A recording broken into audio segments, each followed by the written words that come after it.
नमस्कार। ज़िंदगी सुपरफास्ट में आप सभी का बहुत बहुत स्वागत, वंदन, अभिनंदन।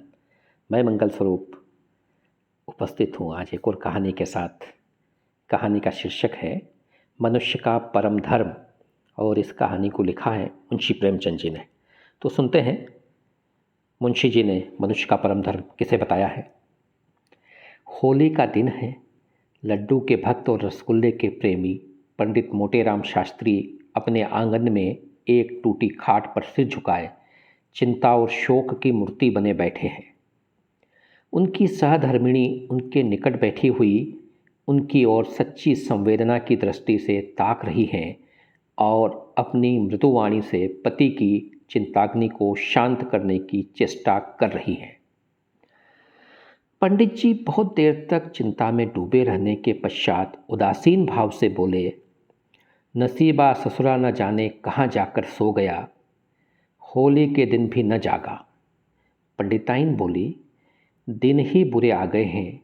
यहाँ तो जौन ने तुम्हारा हुक्म पावा ओही घड़ी ते सांझ सवेरे दोनों जून सूरज नारायण से ही वरदान मांगा करी हैं कि कहूँ से बुलावा आवे।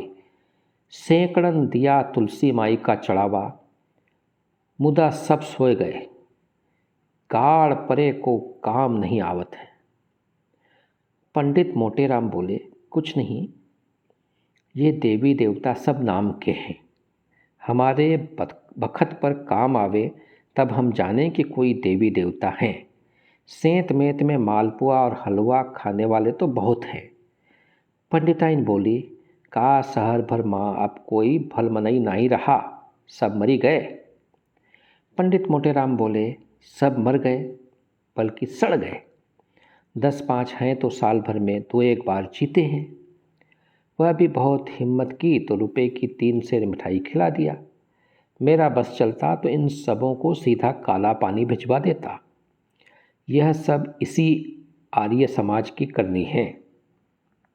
पंडिताइन बोली, तुम हूँ तो घर माँ बैठे रहते हो। अब ई जमाने में कोई ऐसन दानी नहीं है कि घर बैठे न्योता भेज दे। कभू कभू जुबान लड़ा दिया करो। पंडित मोटेराम बोले, तुम कैसे जानती हो कि मैं जबान नहीं लड़ाई? ऐसा कौन रईस इस शहर में है जिसके यहाँ जाकर मैंने आशीर्वाद न दिया हो, मगर कौन ससुरा सुनता है। सब अपने अपने रंग में मस्त हैं। इतने में पंडित चिंतामणि ने पदार्पण किया। यह पंडित मोटेराम जी के परम मित्र थे। हाँ, अवस्था कुछ कम थी और उसी के अनुकूल उनकी तोंद भी कुछ उतनी प्रभावशाली न थी। मोटेराम बोले, कहो मित्र, क्या समाचार हैं कहीं डौल? चिंतामणि बोले, डौल नहीं, अपना सिर है। अब वह नसीब ही नहीं रहा। मोटेराम बोले, घर से ही आ रहे हो? चिंतामणि बोले, भाई हम तो साधु हो जाएंगे। जब जीवन में कोई सुख ही नहीं रहा तो जीकर क्या करेंगे। अब बताओ कि आज के दिन अब उत्तम पदार्थ न मिले तो कोई क्यों कर जिए। मोटेराम बोले, हाँ भाई, बात तो यथार्थ कहते हो। चिंतामणि बोले, तो अब तुम्हारा क्या किया जाए? साफ साफ कहो, हम संन्यास ले लें? मोटेराम बोले, नहीं मित्र, घबराओ मत, जानते नहीं हो, बिना मरे स्वर्ग नहीं मिलता। तर माल खाने के लिए कठिन तपस्या करनी पड़ती है।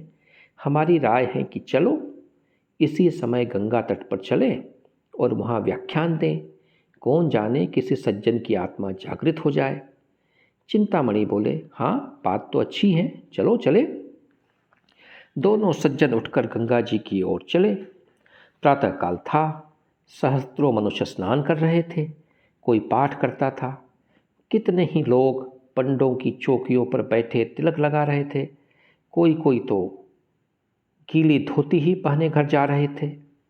दोनों महात्मा को देखते ही चारों तरफ से नमस्कार, प्रणाम और पालागन की आवाज़ें आने लगी। दोनों मित्र इस अभिवादनों का उत्तर देते गंगा तट पर जा पहुँचे और स्नान आदि से प्रवृत्त हो गए। तत्पश्चात एक पंडे की चौकी पर भजन गाने लगे। वह ऐसी विचित्र घटना थी कि सैकड़ों आदमी कौतूहलवश आकर एकत्रित हो गए। अब श्रोताओं की संख्या कई सौ तक पहुंच गई तो पंडित मोटेराम गौरवयुक्त भाव से बोले, सज्जनों, आपको ज्ञात है कि जब ब्रह्मा ने इस असार संसार की रचना की तो ब्राह्मणों को अपने मुख से निकाला। किसी ने इस विषय में शंका तो नहीं है? श्रोतागण बोले, नहीं महाराज, आप सर्वथा सत्य कहते हैं, आपको कौन काट सकता है? पंडित मोटेराम बोले, तो ब्राह्मण ब्रह्म के मुख से निकले, यह निश्चय है। इसलिए मुख मानव शरीर का श्रेष्ठतम भाग है। अतएव मुख को सुख पहुंचाना प्रत्येक प्राणी का परम कर्तव्य है या नहीं? कोई काटता है हमारे वचन को? सामने आए, हम उसके साथ शास्त्रार्थ करके प्रमाण दे सकते हैं। श्रोतागण बोले, महाराज, आप ज्ञानी पुरुष हो, आपको काटने का साहस भला कौन कर सकता है? पंडित मोटेराम बोले, तो अच्छा, तो जब यह निश्चय हो गया कि मुख को सुख देना प्रत्येक प्राणी का परम धर्म है, तो क्या यह देखना कठिन है कि जो लोग मुख से विमुख हैं वे दुख के भागी हैं? कोई काटता है इस वचन को? श्रोतागण बोले, महाराज, आप धन्य हैं, आप न्याय शास्त्रा के पंडित हो। मोटेराम बोले, अब प्रश्न यह होता है कि मुख को सुख कैसे दिया जाए? हम कहते हैं, जैसे तुम में श्रद्धा हो, जैसा तुम में सामर्थ्य हो, उसके अनेक प्रकार हैं। देवताओं के गुण गाओ, ईश्वर की वंदना करो, सत्संग करो और कठोर वचन न बोलो। इन बातों से मुख को सुख प्राप्त होगा। किसी को विपत्ति में देखो तो उसे ढाढ़स दो, इससे मुख को सुख होगा। किंतु इन सब उपायों से श्रेष्ठ, सबसे उत्तम, सबसे उपयोगी एक और ही ढंग है। कोई आप में ऐसा है जो उसे बतला दे? है कोई? बोलो। श्रोतागण बोले, महाराज, आपके सम्मुख कौन मुंह खोल सकता है? आप ही बताने की कृपा कीजिए। पंडित मोटेराम बोले, अच्छा, तो हम चिल्ला कर गला फाड़ कर कहते हैं कि वह इन सब विधियों में श्रेष्ठ है, उसी भांति जैसे चंद्रमा समस्त नक्षत्रों में श्रेष्ठ है। श्रोतागण बोले, महाराज, अब विलंब न कीजिए, यह कौन सी विधि है? पंडित मोटेराम बोले, अच्छा सुनिए, सावधान होकर सुनिए। वह विधि है मुख को उत्तम पदार्थों का भोजन करवाना, अच्छी अच्छी वस्तु खिलाना। कोई काटता है हमारी बात को? आए, हम उसे वेद मंत्रों का प्रमाण दें। एक मनुष्य ने शंका की, यह समझ में नहीं आता कि सत्य भाषण से मिष्ट भक्षण क्यों कर मुख के लिए अधिक सुखकारी हो सकता है। कई मनुष्यों ने कहा, हाँ हाँ, हमें भी यह शंका है महाराज, इस शंका का समाधान कीजिए। पंडित मोटेराम बोले, और किसी को कोई शंका है? हम बहुत प्रसन्न होकर उसका निवारण करेंगे। सज्जनों, आप पूछते हैं कि उत्तम पदार्थों का भोजन करना और कराना क्यों कर सत्य भाषण से अधिक सुखदायी है? मेरा उत्तर है कि पहला रूप प्रत्यक्ष और दूसरा अप्रत्यक्ष। उदाहरणतः कल्पना कीजिए कि मैंने कोई अपराध किया। यदि हाकिम मुझे बुलाकर नम्रतापूर्वक समझाए कि पंडित जी, आपने यह अच्छा काम नहीं किया, आपको ऐसा उचित नहीं था, तो उसका यह दंड मुझे सुमार्ग पर लाने में सफल न होगा। सज्जनों, मैं ऋषि नहीं हूँ, मैं दीनहीन मायाजाल में फंसा हुआ प्राणी हूँ। मुझ पर इस दंड का कोई प्रभाव न होगा। मैं हाकिम के सामने से हटते ही फिर उसी कुमार्ग पर चलने लगूंगा। मेरी बात समझ में आती है? कोई इसे काटता है? श्रोतागण बोले, महाराज, आप विद्यासागर हो, आप पंडितों के भूषण हो, आपको धन्य है। पंडित मोटेराम, अच्छा, अब इसी उदाहरण पर विचार करो। हाकिम ने बुलाकर तत्क्षण कारागार में डाल दिया। वहाँ मुझे नाना प्रकार के कष्ट दिए। अब जब मैं छूटूंगा तो बरसों तक यातना को याद रखूंगा और संभवतः कुमार्ग को त्याग दूंगा। आप पूछेंगे, ऐसा क्यों? दंड दोनों ही हैं, तो एक का प्रभाव पड़ता है और दूसरे का नहीं। इसका कारण यही है कि एक का रूप प्रत्यक्ष है और दूसरे का गुप्त। समझ गए आप लोग? श्रोतागण, धन्य हो कृपा निधान, आपको ईश्वर ने बड़ी बुद्धि सामर्थ्य दी है। पंडित मोटेराम बोले, अच्छा, तो अब आपका प्रश्न होता है कि उत्तम पदार्थ किसे कहते हैं? मैं इसकी विवेचना करता हूँ। जैसे भगवान ने नाना प्रकार के रंग नेत्रों के विनोदार्थ बनाए, उसी प्रकार मुख के लिए भी अनेक रसों की रचना की, किंतु इन समस्त रसों में श्रेष्ठ कौन है, यह अपनी अपनी रुचि है। लेकिन वेदों और शास्त्रों के अनुसार मिष्ट रस माना जाता है। देवतागण इसी रस पर मुक्त होते हैं। यहाँ तक कि सच्चिदानंद सर्वशक्तिमान भगवान को भी मिष्ट पाकों में ही अधिक रुचि है। कोई ऐसे देवता का नाम बता सकता है जो नमकीन वस्तुओं को ग्रहण करता हो? है कोई ऐसा एक भी दिव्य ज्योति का नाम बता सके? कोई नहीं है। इसी भांति खट्टे, कड़वे और चरपरे कसेले पदार्थों में भी देवता को प्रीत नहीं है। श्रोतागण बोले, महाराज आपकी बुद्धि अपरंपार है।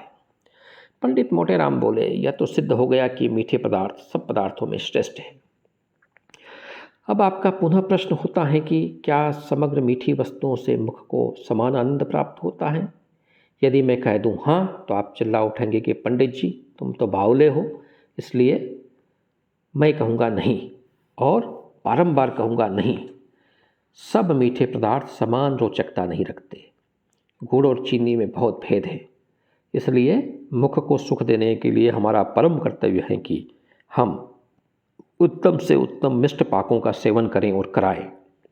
मेरा अपना विचार है कि यदि आपके थाल में जौनपुर की अमृतियाँ, आगरे के मोतीचूर, मथुरा के पेड़े, बनारस की कलाकंद, लखनऊ के रसगुल्ले, अयोध्या के गुलाब जामुन और दिल्ली का हलवा सोहन हो, तो यह ईश्वर भोग्य के योग्य है। देवतागण इस पर मुक्त हो जाएंगे, और जो साहसी पराक्रमी जीव ऐसे स्वादिष्ट थाल ब्राह्मणों को जिमाएगा, उसे सदेह स्वर्गधाम प्राप्त होगा। यदि आपको श्रद्धा है तो हम आपसे अनुरोध करेंगे कि अपना धर्म अवश्य पालन कीजिए, नहीं तो मनुष्य बनने के नाम न लीजिए। पंडित मोटेराम का भाषण समाप्त हो गया। तालियां बजने लगी। कुछ सज्जनों ने इस ज्ञान वर्षा और धर्मोपदेश से मुग्ध होकर उन पर फूलों की वर्षा की। तब चिंतामणि ने अपनी वाणी को विभूषित किया। सज्जनों, आपसे मेरे परम मित्र पंडित मोटेराम का प्रभावशाली व्याख्यान सुना, और अब मेरे खड़े होने की आवश्यकता न थी। परंतु जहाँ मैं उनसे और सभी विषयों से सहमत हूँ, वहाँ उनसे मुझे थोड़ा मतभेद भी है। मेरा विचार में यदि आपके हाथ में केवल जौनपुर की अमृतियाँ हों, तो वह पंचमेल मिठाइयों से कहीं सुखवर्धक, कहीं स्वादपूर्ण और कहीं कल्याणकारी होगा। इसे मैं शास्त्रोक्त सिद्ध करता हूँ। मोटेराम ने सरोष होकर कहा, तुम्हारी यह कल्पना मिथ्या है। आगरे के मोतीचूर और दिल्ली के हलवा सोहन के सामने जौनपुर की अमृतियों की तो कोई गणना ही नहीं है। चिंतामणि बोले, प्रमाण से सिद्ध कीजिए। मोटेराम, प्रत्यक्ष के लिए प्रमाण क्या? चिंतामणि बोले, यह तुम्हारी मूर्खता है। पंडित मोटेराम बोले, तुम जन्म भर खाते ही रहे, किंतु खाना ना आया। इस पर चिंतामणि ने आसानी से मोटेराम पर चलाई। शास्त्री जी ने वार खाली दिया और चिंतामणि की ओर मस्त हाथी के समान झपटे, किंतु उपस्थित सज्जनों ने दोनों महात्माओं को अलग अलग कर दिया। तो हमने मुंशी प्रेमचंद जी की लिखी हुई कहानी मनुष्य का परम धर्म सुनी। यह एक कहानी के साथ साथ एक व्यंग है। तो इस व्यंग को सुनने के दौरान जो दो मुख्य चरित्र इस कहानी के, चिंतामणि जी और मोटेराम जी, यह केवल ब्राह्मण के रूप में ही नहीं बल्कि हर एक व्यवसाय में आज भी हमको मिल जाएंगे। यहाँ कहाँ, वहाँ जहाँ, तहाँ तहाँ, सब जगह। और ये सब जगह उपलब्ध हैं। सब जगह अपने प्रोडक्ट बेच रहे हैं, अपना माल बेच रहे हैं, अपनी मार्केटिंग कर रहे हैं। तो मुंशी जी की कहानी, जो प्रेमचंद जी की कहानी है, उसमें तो केवल दो ही चरित्र थे और एक छोटा सा हिस्सा था, किंतु यह अपने आप में एक व्यापक संदेश देती है। और मैं आशा करता हूँ कि आपने इस कहानी के उस संदेश को, उस भाव को ग्रहण किया होगा। जैसे हम लोग घर में, बाज़ार में, परिवार में, समाज में, दुनिया में, ऑफिस में, सब जगह रोज़ जीते हैं। हमें हर रोज़ मोटेराम और चिंतामणि मिलते रहते हैं। ये जीवन का अभिन्न हिस्सा है। तो लगभग 15 मिनट इस कहानी को सुनने के दौरान इस सफ़र में आप हम सफ़र बने। इसके लिए आप सभी का बहुत बहुत धन्यवाद। प्रणाम।